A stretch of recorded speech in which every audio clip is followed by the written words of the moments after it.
It's Talk of Iowa from IPR News. Today is Horticulture Day. I'm Charity Nebbe. Eating a ripe tomato fresh from the garden is one of the true pleasures of summer. But getting from seed or transplant to slicers on your plate can be challenging. Some years are more challenging than others. Knowing what went wrong is key to management. And Chelsea Harbach is an expert in knowing what went wrong. She is a plant disease diagnostician with Iowa State University's Plant and Insect Diagnostic Clinic. Hello, Chelsea. Hi, Charity. Thank you so much for being here. And give us the bird's eye view. Has it been a rough summer for tomatoes? It's been overall just like a weird and interesting year, really all around. And I've gotten my fair share of tomato samples in the clinic. Some diseases here and there. But what I've seen a lot in the different Facebook gardening groups are a lot of issues that are not, they don't look like diseases to me. There's been, I think, a lot more abiotic environmental stresses on our tomatoes this year than normal. Tell me what that means, an abiotic environmental stress. What are you seeing that indicates that? So there's been, I think, more blossom end rot this year, and that's a pretty alarming one to see, especially if you're new to tomatoes, because your tomatoes are fine, they're growing, and then all of a sudden they start to literally rot from the blossom end, this blossom end rot, and it looks very alarming. The untrained eye might think that it is a disease when you see that kind of symptom, but really it's a calcium deficiency. And in years like this, that calcium deficiency largely comes from inconsistency in water availability. Okay. And we have had dry spells and very wet spells. So that's what this adds up to. If you have experienced blossom end rot, or even if you are actively experiencing blossom end rot, is there anything you can do to save the future tomatoes? The future tomatoes, just consistent watering. If you're going through a dry spell, make sure to make sure that those tomatoes are getting the water they need. So that way, when there's the giant influx of water, when we've got our big rain events that we've been getting, it's less of a shock to the tomato because that can cause other issues. But really just making sure that the plants stay watered during dry spells, so that way the calcium is consistently available to the plant. All right. And if you see blossom end rot, you want to pick those tomatoes and get rid of them right away? Yeah, they're not going to get any better. They're just going to, the rot might kind of stall, once there's less of a calcium deficiency, but they're not going to get better. So yeah, those are a lost cause. I mean, you could chop off the bottom if you're not wanting to waste any tomato because the unrotted part's still fine. Right. But it is just a little unsightly. All right. And then I think a lot of us have the impulse, if something's going wrong with our tomatoes, we think, well, we should maybe fertilize more. That's not a good idea in this case, right? No, fertilizing doesn't really do anything to help limit the incidence of blossom end rot. There are I think there are products out there that they'll you can apply foliar calcium or apply stuff to the soil, and that's not really going to help the cause. It really is you say calcium deficiency, it does make you think that if I add nutrients it'll help, but really it's just a water availability consistency issue. Okay. Now, another one of those physical signs of problems that we see that are not a disease is when the fruit cracks. What's going on there? So, as we've mentioned, there have been some big swings in water availability this summer, some really dry periods, and then some really heavy rainfalls. When the tomatoes growing on the plant experience that sudden influx of water, it can lead to the plant taking up more water because it's there, but it'll take up more water than the tomatoes or like the tomato skin's really ready to like stretch with. And so you can end up with cracking in the fruit as a result. Anything to be done about that? Unfortunately, no. That's just a result of the whims of the weather, unfortunately. Any other physical features that you're seeing this summer, I guess physiological problems that tomatoes are developing? I've also seen a fair amount of pictures of tomatoes with sun scald, and that it doesn't. It's like so like blossom end rot just looks kind of gross. Sun scald, it looks pretty alarming, but it doesn't look as gross, and it can occur really anywhere on the fruit that receives excess sun exposure, and that's usually a result of like the leaves not covering the fruit as well as they should, to try and limit the amount of direct sunlight that the fruits get. So when you're having these problems, do you feel like it's important to know why you're having these problems? Does that give you a leg up for next season? There are some of these like abiotic physiological issues that knowing what caused the problem is important, because there are things that you can do to help prevent those kinds of issues in the future. So, we talked about what you can do with blossom end rot. With sun scald, usually like with the fruits being more exposed, that means the leaves aren't covering the fruits as well. So like if you're growing tomatoes and not caging them, caging tomatoes can really help make sure that the leaves are like sticking out and around the fruit to protect them from the excess sunlight. But there are just a lot of physiological issues that we can't do much about, because it's just I keep saying our increasingly erratic environmental extremes. Are there any others that we haven't mentioned that you think are important to talk about? As far as prevention, no, for physiological issues, but I mean, it is also important if you're seeing so one of the issues that I saw this year is called physiological leaf roll, where the leaves kind of like curl up. They kind of curl up like a taco shell. And that can be alarming and is something that might be confused for things like drift injury, like possibly even wilt. It might look kind of like suspect for wilt disease.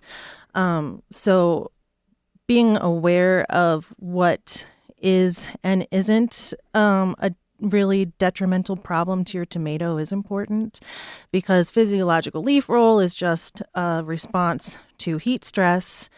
But, if you have a wilt disease, that is something that's going to progress and take out your tomato plant entirely, and is important to diagnose because, there are different tomato cultivars with resistance to specific wilt diseases. That is an important tool to have in your tool belt for years to come.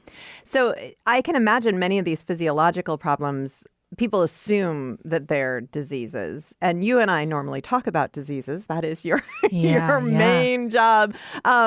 So understanding that you don't have a disease, that seems really important. But also understanding if you do have a disease, that's really important as well. What are some of the most common diseases that you've seen this summer?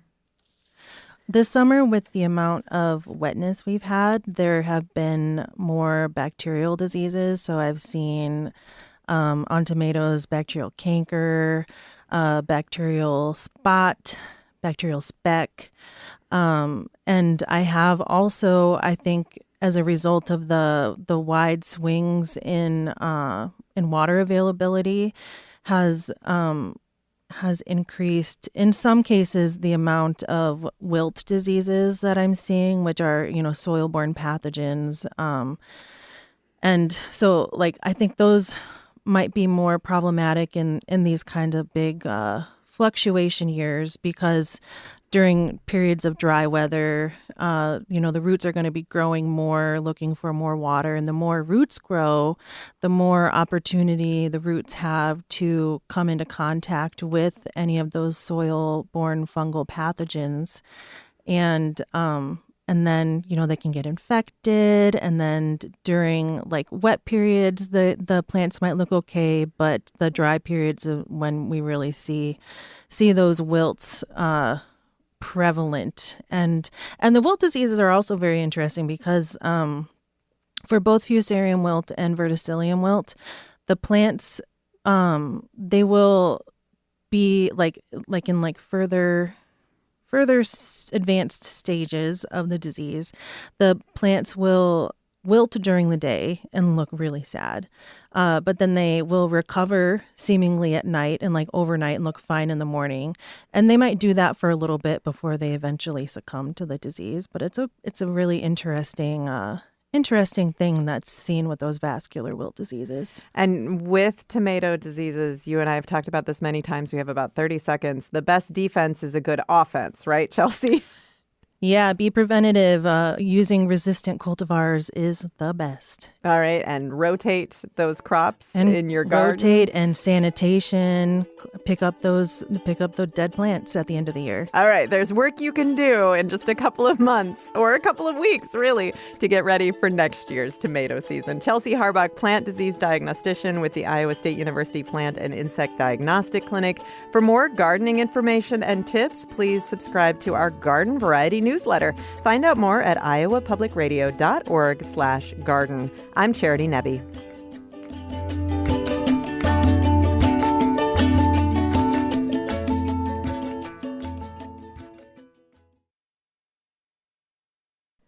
It's Talk of Iowa from IPR News. I'm Charity Nebbe. Today is Horticulture Day, and you are welcome to join the conversation with your questions about all the things you'd like to grow or grow better.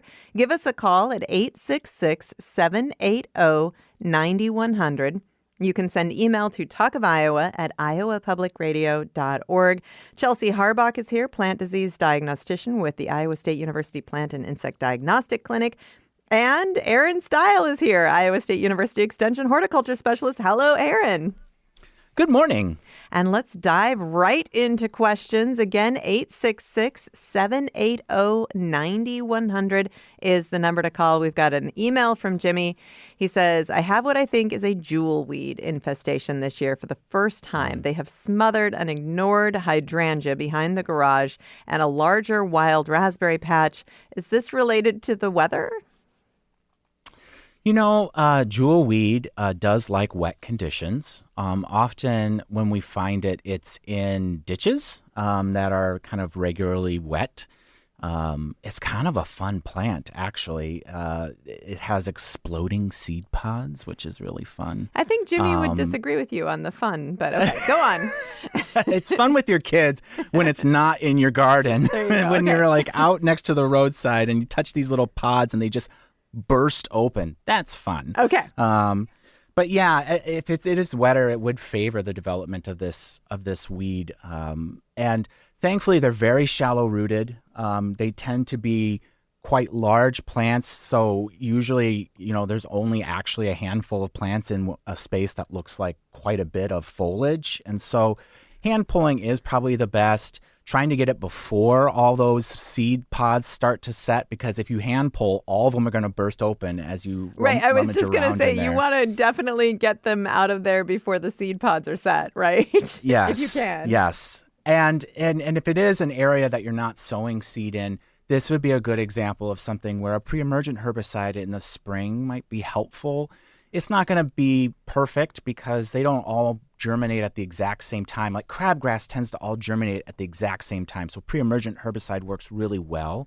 Other weeds that germinate, periodically or throughout the season, pre-emergent herbicide's a little harder to use to control, but it certainly can help some. All right. 866-780-9100 is the number to call. Email talkofiowa@iowapublicradio.org. Bonnie is on the line in Ames. Hi, Bonnie. Hello. We are moving into a cute little old house, and the fence line, the property line with the neighbor, was neglected. We've cut out the scrub trees and the mulberries, and now we have this chain link fence to look at. So we're thinking of putting in some evergreens and viburnums and stuff. But is there any vines that you'd recommend that we could grow that would grow into the chain link fence? Or is that something that you will inevitably regret? I think it depends on what your outlook is here. I mean, I don't mind something like that, but there is certainly a personality out there that would really be annoyed by that. So I don't think it's not inherently a problem per se, especially if you do a nice job of selecting the right vines. So clematis is a nice one. They're not sweet autumn clematis, although that one would cover the fence for sure. Right, and kind of more. Typical, so that one's a little invasive. Yes. Or aggressive. But typical clematis can be really nice. There's also the opportunity here to use a lot of annual vines. So these are things that are just, they grow big and fast, but they die over the winter. You can change it up every year. And then if you decide you don't like it, they're not there forever. So cardinal creeper, black-eyed Susan vine, purple, scarlet runner bean. There we go. There's quite a few of them out there that can be a lot of fun. Firecracker vine, some fun ones. All right, some good ideas. What do you think, Bonnie? Yeah, I wouldn't have never thought of annual vines. That's really cool. Thanks a lot for the call. 866-780-9100 is the number. Email talkofiowa@iowapublicradio.org. Leo is up next in Cedar Rapids. Hi, Leo. Hello, I have a mountain ash that I planted 3 years ago, and it's probably 12 feet tall, and this is the first year it's had berries. But 2 weeks ago, it blew probably a 45-degree angle, and we've been trying to keep it straight up. Is there a future for this tree? And you said it's like 3 years old, right? Yes. Yeah. It's really heavy, and we were trying to keep it staked, but I have a feeling that it's going to take a while for the roots to establish themselves again. Yeah, it will. This is kind of a big maybe here. Typically, especially a larger tree, when we have it partially blow over like that, it loses a lot of root mass, and so they typically don't do very well afterwards. But we're kind of in that middle spot. If it was a newly planted tree, it would be no problem. Just stand it back up, and it'll get established. This one's been in the ground kind of just long enough where honestly, it's likely to get there, but we don't know that for sure. And especially, and I don't want to wait until I'm 100 to have a tree. Yeah, I get that too. You certainly can attempt to stand it up again. If it's possible, you can kind of see kind of where the root ball is, and you can kind of you maybe even dig out on the upper side to help kind of set it up a little bit better, stake it. If it can kind of stay in that position, it will do okay. The thing to keep in mind is that this tree will probably continue to live even at a 45-degree angle, but it's not a tree that you're going to feel real comfortable having around your home. It's going to be more likely to see future damage. And so it's not a question of whether the tree will live or die. It's a question of whether you can get it back to a state that is safe for your lawn. And standing it upright will be important for that. And I say it's definitely worth a try. You'll know in 2 or 3 years if it's going to be successful or not. Right. I know that even if we stake it very well, that the next wind is going to do the same thing all over again. It has the potential to, yes, unless we can get lucky enough to let it get established enough that it can withstand those things in the future. But yeah, it is going to be more prone to that in the future, unfortunately. Okay, well, thank you very much. Thanks for the call, Leo. I'm sure you're not alone in having that issue the last few days.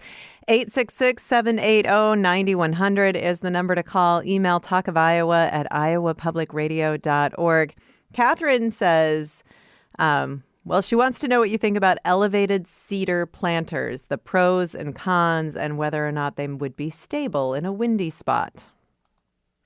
Oh, so like the kind that have legs and stuff. Is that? I'm guessing if they're elevated. I think I'm that's considering that, right? I think, yeah. Okay. So these can be really nice. They're super accessible, and that's one of the nicest things about them. They're very easy to garden in. They're great for folks who have mobility issues. You can sit at them like a table and garden, which is super nice. You may want, if you're worried about, they're typically fairly stable. They're going to weigh a lot, and so it's not likely, unless they're in a really exposed location, that they're just going to flop over.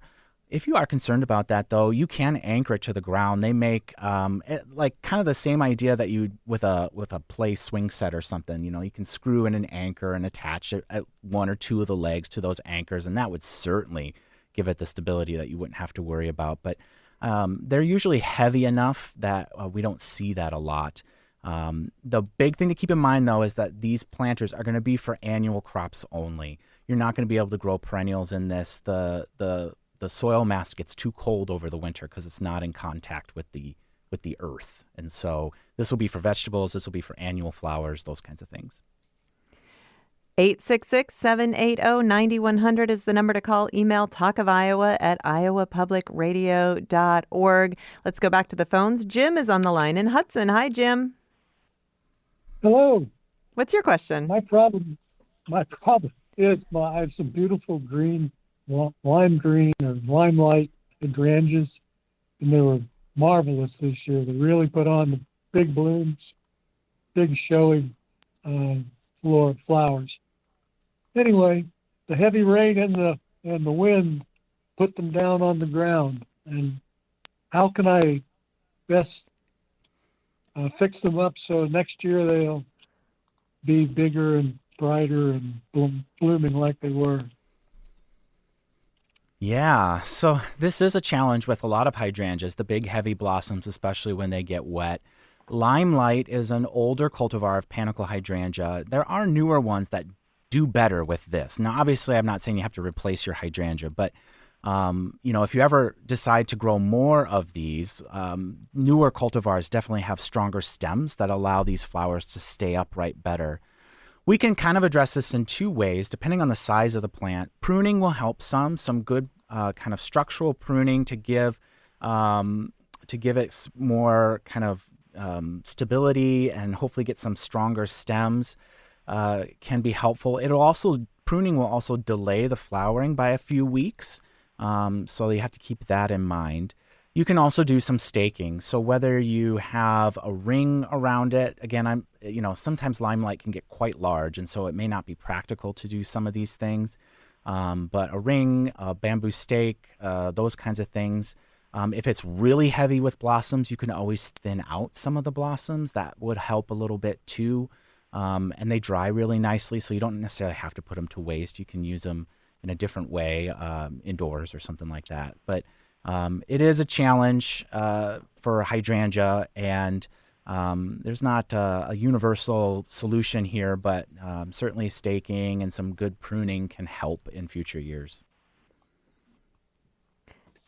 Okay, well that's basically what I did. Get them off the ground, get them off the ground, staked them with some iron rebar and ratchet strap kind of things, and got them up. All right, Jim. Sounds like you're doing what you can. Thanks a lot for the call. Here's an email question. Well, it's really an email suggestion, and I'd love to hear your thoughts on it, Chelsea. This is from Madeline. She says, for several years, I've used cardboard as mulch around all my tomatoes to both discourage weeds and to maintain even more moisture, and I've had no problem with blossom end rot. What do you think? I mean, mulch is definitely a solution to help with soil moisture, and I think whatever way you're mulching works for you. If you're using cardboard, great. If you're using like wood chips or like grass your mulch, clippings. your grass clippings, anything that you lay down for mulch is really going to be helpful because it will help limit weeds and it will help retain soil moisture. So that's a good idea. So speaking of mulch, Russ in Des Moines has a related question. He wants to know what mulch material is best for his tomato garden bed. Oh, so, I mean, in theory, you could use any mulch, but in that setting, in a vegetable garden setting, we tend to like things that don't stick around as long. So that means we don't end up using things like shredded bark or chipped bark and those kinds of things. And so then looking at grass clippings, straw, cocoa hulls, which are a little expensive, but if your garden is smaller, it's a lovely mulch. You can also do some of the sheet mulches like newspaper, cardboard. There's a product called Planter's Paper that works much in the same way. Usually with sheet mulches, though, like cardboard and those things, you do want to cover them with something else to help keep them in place. It also helps the appearance a little bit too. So whether that is shredded leaves, which would be another nice option, leaf mold, which are basically partially decomposed leaves. All of those are nice options for a vegetable garden. And you talked about grass clippings. You want to make sure that those don't have herbicides on them, right? Yeah, if you do treat your lawn with herbicide, you'll want to not use the first 3 sets of mowed clippings. And then after that, it's usually just fine. All right. 866-780-9100 is the number to call. We've got time for you to get through right now. 866-780-9100 or send email to talkofiowa@iowapublicradio.org. Bruce in rural Hartley, Iowa says, we have a volunteer cherry tomato that has been coming back every year. It gets very large, like a bush, over 3 feet tall and thick. They taste great, and it has been revisiting us for 4 years now. We don't encourage it. It just volunteers. Is that unusual? I mean, most of us have had volunteer tomatoes, and cherry tomatoes are probably one of the more common ones because it's really easy to miss a cherry tomato when you're harvesting. Right. And so they end up on the ground. And this is not a perennial tomato plant. It's coming from seed left behind. Coming from seed. Yep, left behind. And there are absolutely some varieties of tomato that come back not exactly, for the most part, true to their cultivar each time. And so a lot of heirloom varieties do that quite well. And so this is one of those. And so you get a tomato that's fairly consistent year to year, and it's really just from accidentally dropping tomatoes around. That's great. Mm-hmm. All right. And I wonder if he even knows what kind it is, or if they even know what kind it is at this point. I mean, there's so many tomatoes out there. You could probably just name it for yourself. Right. This is the Bruce. Or the Hartley. All right. Bruce's mortgage lifter, whatever. There you go. All right. Ella has this question. What can I do to protect squash plants from squash vine borers? Oh, these are so frustrating. I'm sure you're getting questions about this. We have, and yeah, it's a tough one. It's one that you have to get ahead of. I've heard of like wrapping the base of your vine in foil. But other than that, and it can be difficult. Crop rotation helps a little bit, but these insects are super mobile, so it doesn't always get you the control you're hoping for. Insecticides applied at the right time can help discourage too. One of the things that can work for summer squash, like zucchini, is the insect's life cycle is such that if you plant after the adult is laying eggs, you can still get a late crop of summer squash. This wouldn't work necessarily for some of the winter squashes because they need more time to develop, but summer squash is a relatively short crop, 60 days-ish. And so most of the time it's early summer when the adults are active and laying eggs. And so if you can plant after that, you can avoid it altogether. So that would be, you won't have zucchini when everybody else has zucchini, but maybe that's okay. Yeah. They may be giving you their zucchini when they have zucchini, and you can return the favor a couple of weeks later, right? All right. We are going to take a short break. We'll be back in just a few minutes. It's Horticulture Day on Talk of Iowa today. With me, Aaron Steil, Iowa State University Extension horticulture specialist, and Chelsea Harbach, plant disease diagnostician with the Iowa State University Plant and Insect Diagnostic Clinic. They are here to answer your questions about all of the plants and trees in your life. So give us a call. 866-780-9100 is the number. Send email to talkofiowa@iowapublicradio.org. This is Talk of Iowa from IPR News.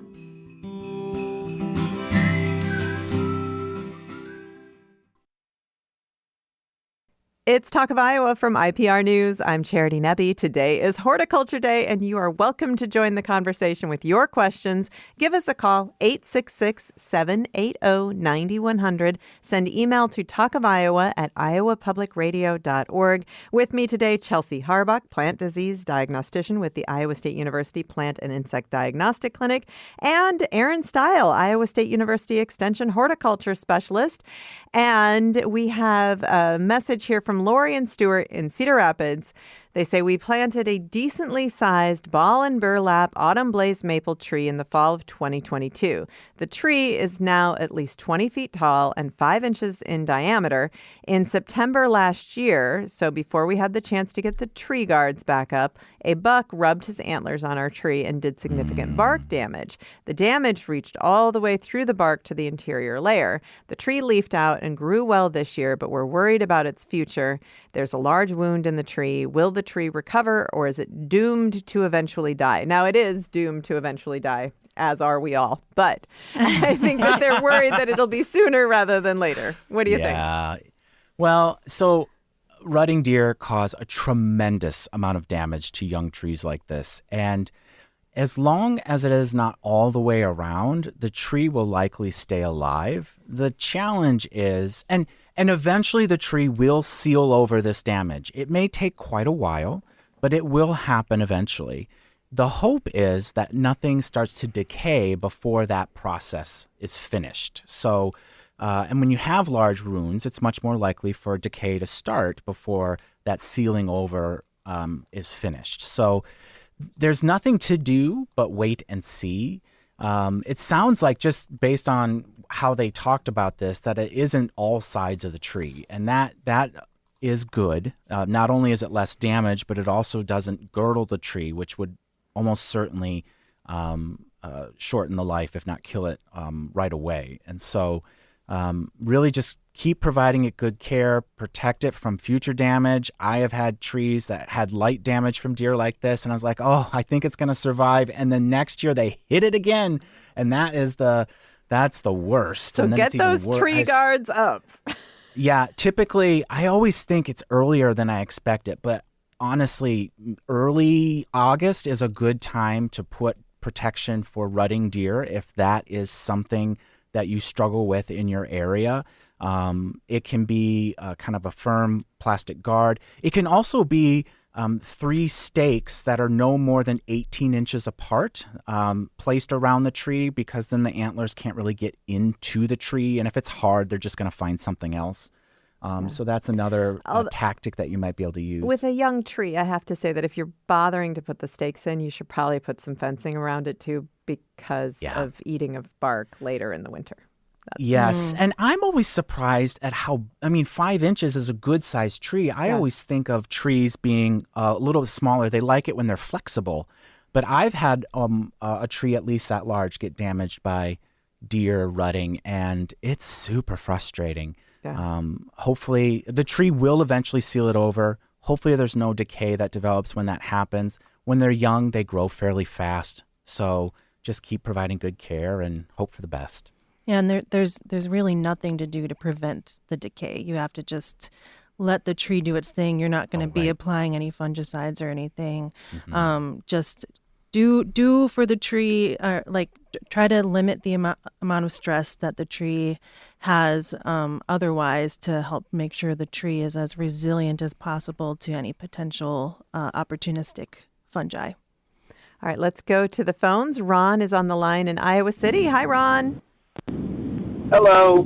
My question is, we bought a house a couple of years ago, and the garden It's got a garden that's maybe 20 by 40 feet, and it's pretty much overgrown. It's been ignored for the last couple of years. The weeds are like waist high. What's the best way to get rid of them? And should I get a tiller and till it in the fall, or just pack the weeds off and do something in the spring? Sure. Yeah. This time of year is a great time to tackle preparing a garden bed for planting in the spring. You have a couple of options, and which you choose really depends on what you're comfortable doing and what materials you have and all of those things. Probably the least chemical and easiest method would be to mow everything very short or cut off everything very short and then smother with several layers of cardboard. Make sure you remove packing tape and stuff like that. Put a layer of mulch over the cardboard. Let it sit over the winter. By spring, everything underneath should be, for the most part, dead. And you can plant either through the cardboard or you can break it all up and work it into the soil. You can till, although even if you mow this area and remove all of that material and till, a lot of tillers will struggle to get through this amount of organic matter and root mass. It will be it will take a lot of muscle to get that tiller around in the garden. And perennial weeds sometimes survive tilling because you chop up the roots and stuff and then they just start growing again. You can mow it off and use a herbicide, and in the fall is the best time to use a herbicide to kill back all of these things. Later in the fall would probably be better to apply it. End of September, early October is often a good time. You can get in there with a shovel and dig it all out. The bad part about that, besides all the work that goes into that, is you are removing organic matter from the space, but you have an area that is ready to go as soon as you get done with all that work. So there's several options there. I tend to do I would mow and either mow and smother or mow and use a non-selective herbicide, depending on how quickly I wanted to plant the area. All right, Ron, good luck with that. Sounds like quite a bit of work, but worth it. John's up next in Altoona. Hi, John. Hi. Excuse me. I have a chipper, and I chip up a lot of my yard waste for mulch.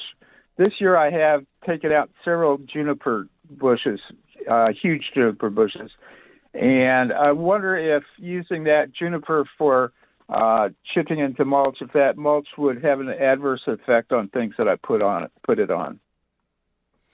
Well, it really shouldn't. It'll definitely have a much different, stronger smell, probably. But other than that, it would behave very much like any other chipped up mulch. Okay. Yep. Thanks for the call, John. Yeah, thanks. 866-780-9100 is the number to call. Email talkofiowa@iowapublicradio.org. This is from Monty in Gowrie. He says, is this a bad year for verticillium infections, and what should I be doing differently if it's just me? So, it depends on what host we're talking about. Verticillium is a soil-borne fungus that can affect over 100 hosts. I want to say over 200, but at least over 100 different hosts, ranging from woody trees like redbud and catalpa to our herbaceous vegetables like tomatoes.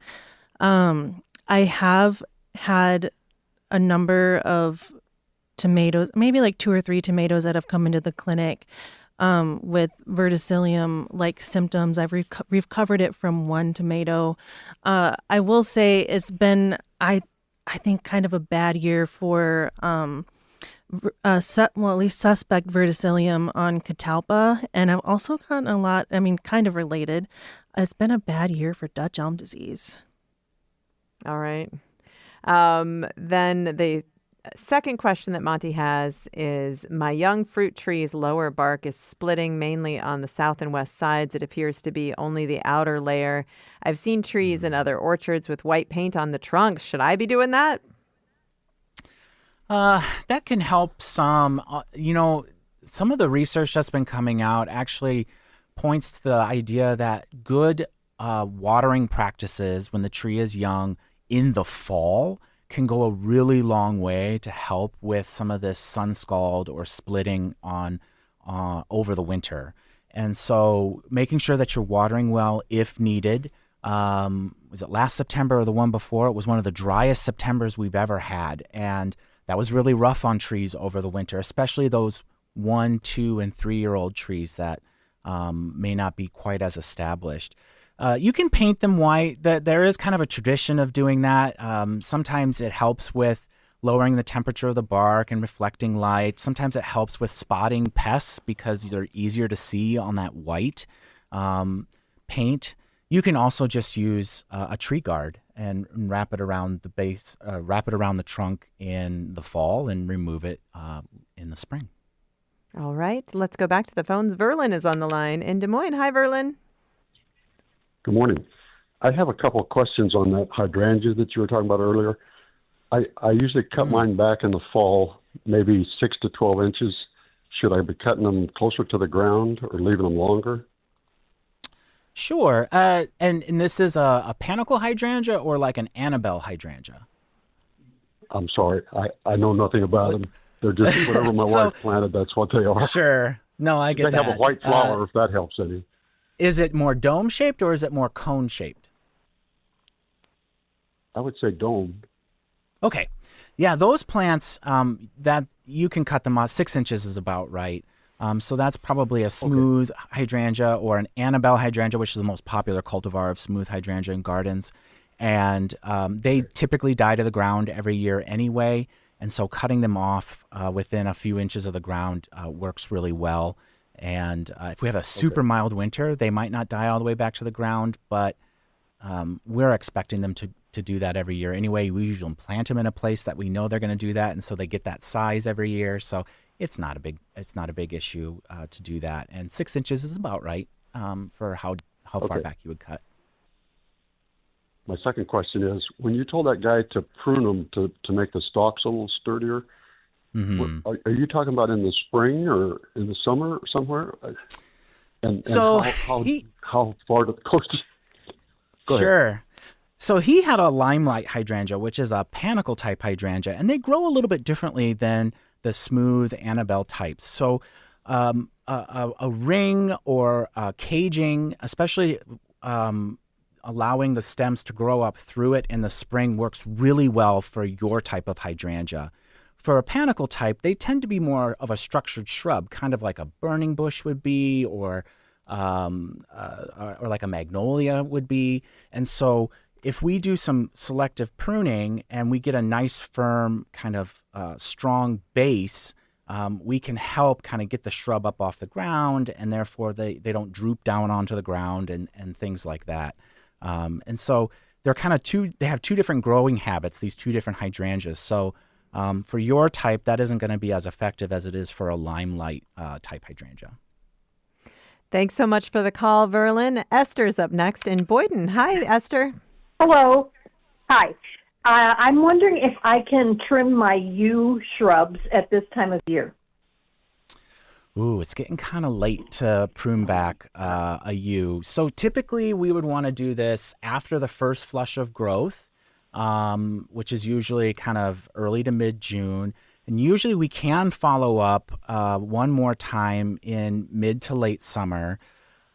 Depending on our fall and everything, I can't predict the weather, unfortunately. I wouldn't be here if I could do that. But we're getting to that kind of cutoff time where we might end up promoting some growth later in the season that's going to be really vulnerable to winter damage. And so if it's really out of control and you can do it this weekend, you'll probably be okay, especially on a very established, healthy shrub. But you may end up seeing a little bit more dieback in the spring if we have a particularly rough winter or a particularly early fall. So it's a little bit of a gamble. Much after this time frame, though, I definitely wouldn't. We're kind of right on that cusp of where I might try it or I might not. So it depends on how much it's bothering you. Esther, thanks a lot for the call. Here's a question for you, Chelsea, from Dorothy. She says, what are your suggestions for disease and pest-resistant tomato varieties to plant when a garden cannot be tended daily? Well, I think that's largely going to depend on what diseases and pests you have a history of, that's an important first step to know what you have had problems with in the past. And I don't have any specific recommendations other than if there's a cultivar of tomato that you want to grow and you're interested in, and you're worried about a specific disease, check the envelopes. Usually are marked, and they'll have there's different letters that will show up, and then there's a key to what the letters mean. So you'll want to look for those letters. Like if there's a V, it means resistant to verticillium. If there's an F, it's resistant to fusarium, and that kind of thing. So first you need to know what you have problems with, and then look at the cultivars you're going to purchase to see if they have resistance to those diseases. And there are some diseases that there aren't any really good sources of resistance for. So it's important to keep that in mind too. All right. Well, here's go ahead, Aaron. Cornell University actually has a really nice database, a very extensive database of tomato cultivars and the diseases they're susceptible and resistant to. And so you can either use that and sort the list based on what you're dealing with, or you can look up a cultivar that you're interested in and see what it's resistant to. Okay, nice. Cornell University for that. Here's another tomato question from Marie in Newton. I have 2 San Marzano plum tomato plants planted side by side. One is bearing fruit. The other has just 1 blossom and no fruit. I have never had a tomato plant not bear fruit before. What might be going on?